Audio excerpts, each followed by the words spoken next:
ကိုက content creator တယောက်ဖြစ်ပြီးတော့ Facebook monetization နဲ့ပတ်သက်ရှာမယ်ဆိုရင်ဒီ Facebook ကပေးနေတဲ့ monetization program တွေကိုကျွန်တော်တို့အနေနဲ့သိထားဖို့လိုတယ်ဒါမှလည်းကိုကဘယ် program နဲ့ income ကိုစောင့်ချင်တယ်ကိုယ့်ရဲ့ goal တွေကိုသိနိုင်မယ်ဒီ goal တွေရဖို့ objective တွေဘယ်လိုထားရမယ်ဆိုတာကိုက set up လုပ်နိုင်မှာဖြစ်တယ်ပေါ့နော်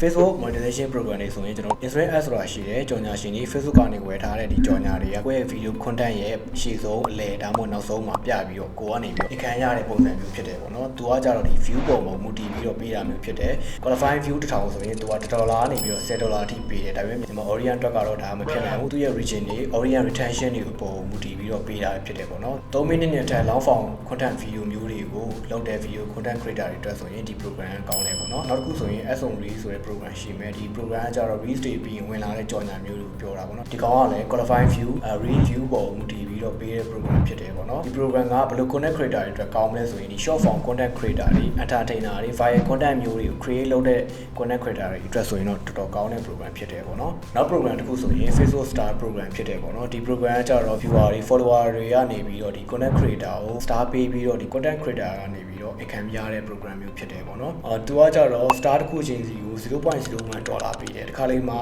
ဒီ meta ကနေပြီးတော့ bonus ဆိုပြီးတော့ program မျိုးတွေပေးတာမျိုးလည်းရှိပါတယ်ပေါ့နော်ဒီ program ကကြတော့ live streamer တွေ entertainer တွေ fan space တောင်းတဲ့ content creator တွေအတွက်ကြတော့ဒီ program ကိုအသုံးပြုသင့်ပါတယ် content monetization program ပေါ့နော်ဒီ program ကကြတော့ reels တွေ photo တွေ studio တွေ test post တွေအကုန်လုံးရဲ့ reach တွေ view တွေ engagement performance တွေပေါ်မူတည်ပြီးတော့ပေးတဲ့ program ဖြစ်တယ်ဒီ program မှာဆိုရင် multi content format တွေရတယ်ကိုယ့်ရဲ့ reels video တွေ test post တွေပုံတွေ engagement ကောင်းတယ်ဆိုရင်ကိုက creator တယောက်အနေနဲ့ဒီ program ကို aiming လုပ်တင်တယ်ပြီးတော့ဒီ program ကလောလောဆယ်မှာတော့ beta version အနေနဲ့ပဲရှိနေပြီးတော့သူက invite only ပဲဖြစ်နေသေးတယ်ပေါ့နော်creator တွေအတွက် subscription လို့ခေါ်တဲ့ monetization program ကိုလည်း Meta ကနေပြီးတော့ပေးထားတယ် fan တွေကကိုယ့်ရဲ့ exclusive content ကိုသိချင်လို့ပဲဖြစ်ဖြစ်ကိုယ့်ရဲ့ batch တွေကိုလိုချင်လို့ပဲဖြစ်ဖြစ် fan တွေကနေပေးရတဲ့ပုံစံမျိုးဖြစ်တယ်ဒီ program ကကြတော့ skill set ရှိတဲ့ content creator တွေပညာရပ်တစ်ခုကို content creation တွေနဲ့ပြောင်းပြီးတော့ဒီ online ပေါ်ကနေသင်ကြားပေးနိုင်တဲ့သူတွေ viewer တွေကိုတကယ် value စစ်တွေကိုပေးနိုင်တဲ့သူတွေအတွက်ကတော့ဒီ program ကအဆင်ပြေတယ်လို့ပြောလို့ရတယ် content creator တွေအတွက်ဒီ Meta ကနေပြီးတော့ branded content ဆိုတဲ့ content monetization program တစ်ခုကိုလည်းစောက်ပေးထားတယ်ဒီကောင်ကကြတော့ Meta ပေးတာမဟုတ်ဘူးဒီ